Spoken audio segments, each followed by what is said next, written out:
Panda is a utility token, especially good for beginners to the crypto world. It's got an easy on-ramp, an elegant design as well, and it allows people easy access to DeFi. So with me is CEO Adam Carlton and also Kareem Lukman, the senior exchange architect, to talk a little bit more about the latest things that Pink Panda has been up to. So, and I see you have a guest with us today, Adam.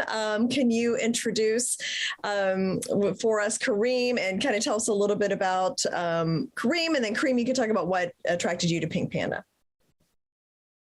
Yeah, so I'm really happy to introduce Kareem, at least for the first time here to you. He joined us a couple of months ago, and really is I'm not going to take away from his background, but he's got an extensive background in financial services as well in crypto, both from the technical side, but a lot from understanding on how the actual flow occurs, right? And how transactions occur, and how settlement occurs, and how, all the little ghosts in the machine. So really happy to have Kareem to be focusing right on that functional aspect and how we can drive value for our end consumer. So Kareem, I'll let you talk about yourself a little more. Go ahead, Kareem, and talk about the back office stuff. That's important. Thank you, Jane. Yeah, go ahead. So tell us what drew you to Pink Panda. I guess my background, I think Adam's given it a brief coverage, which is nice. I left university with a computer science degree, and probably the idea that I was going to become a great games programmer, but that dream died slowly over 20 years at investment banks. So initially I started developing trading systems, then moved into trading, and then into program management, and eventually I just became a little jaded by the traditional banking arena, and that was just as crypto was gaining momentum. So I kind of found myself attracted to this brave new world which was emerging, and with it I started looking actively for roles in crypto space. So ended up working for an exchange in Hong Kong, which was a great experience, and then this opportunity with Pink Panda had appeared, and it was kind of a few things that attracted me. Firstly, having experienced DeFi and DEXs myself, I found the user experience utterly underwhelming. So Pink Panda's goal of creating a frictionless mobile experience, I thought would certainly open up the area to a whole new marketplace. And, especially with people who probably struggled with the technology and the number of hoops, that are required to jump through. I think probably the second thing that attracted me was the great management team and their incredibly strong credentials. Firstly, Adam has a long track record as a management consultant. Jean has got vast experience in reg and compliance space, which I think is really going to underpin the future. And finally, Keith Luce, who's this utterly brilliant technology polymath, a kind of, Gandalf in technology. And plus the rest of the team who are, just very, very, very strong, and they give Pink Panda a lot of credibility. I suppose the other areas there's certainly the ESG social impact. So this was, the charity facets of the business plan. Adam had personal reasons for adopting a charity component to the business, but I think it's fundamentally something that resonates with everybody. And then the community focus. They engender trustworthiness through the transparency Pink Panda gives the community. And then, of course, obviously the last thing was the Pink Panda. Who doesn't like a pink panda? That's right. Well, and that's part of the whole appeal to kind of warm and fuzzy crypto a little bit, because it is very intimidating. And, I was trying to buy kind of an obscure coin lately, and there was all these hoops. I just still didn't get it done. And I've kind of done some of this stuff. So Kareem, I'm really interested in, so you come from traditional finance. Give me a little bit about how you see crypto, DeFi. How do you see that world evolving over the next few years?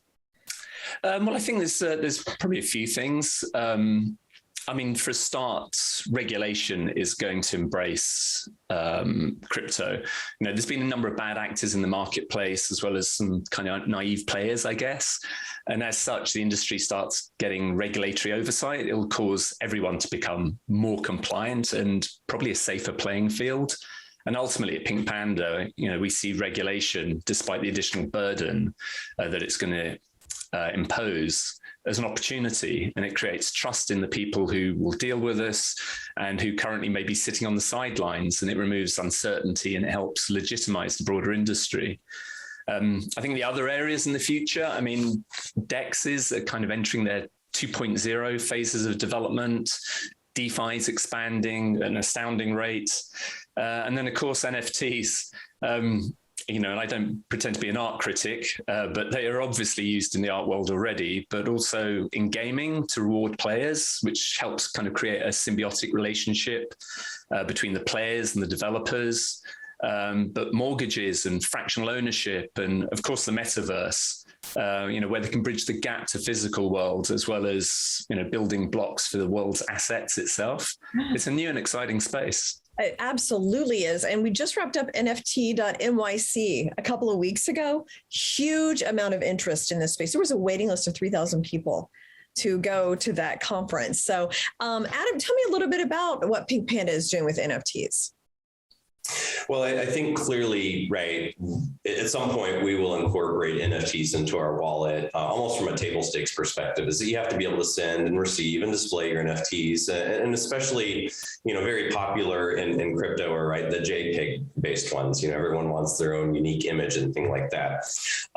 Where I think that I'm very fascinated by it is that people are starting to become aware is that, well, it's not just art and it's not just JPEGs and it's not just this new way of showing you own something artistic or some possession, but that title and ownership and provenance can be incredibly and discreetly defined for almost anything, and managed in a way that people really just haven't wrapped their heads around yet. And I actually have talked to some of my friends about this, and I said, do you realize what it takes, for example, if two people who are not related want to co-own a house and then sell that house today, the amount of paperwork and databases and title searches and all the things that have to happen, for example, for that relatively simple of a transaction. Well, I don't know when, but I do know that NFTs from a title and from a transfer perspective are going to slowly but surely take over those old, archaic, problematic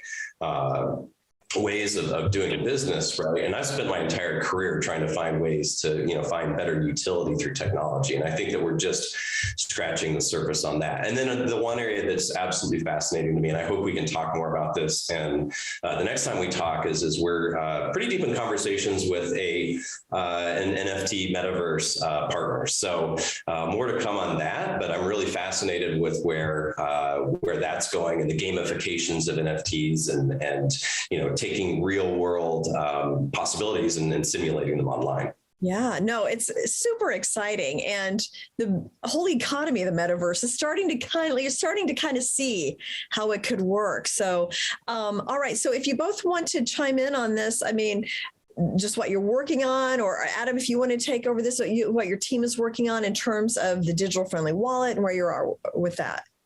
Sure. Well, we've had our alpha out here for a few weeks, and for people who aren't familiar with that, that's an internal testing release, and we're hopefully going to have what's called a public beta here within the next few weeks, by Christmas at the latest, but hopefully before then even. That's going to really allow us to show off our work. And one of the people we didn't mention earlier, Mark Rasavi, he's just a world-class React Native user interface developer. So I'm really, really excited to see that coming out here. After that, we got a lot of enhancements to bring to that wallet as we, again, continue to make it easier to use.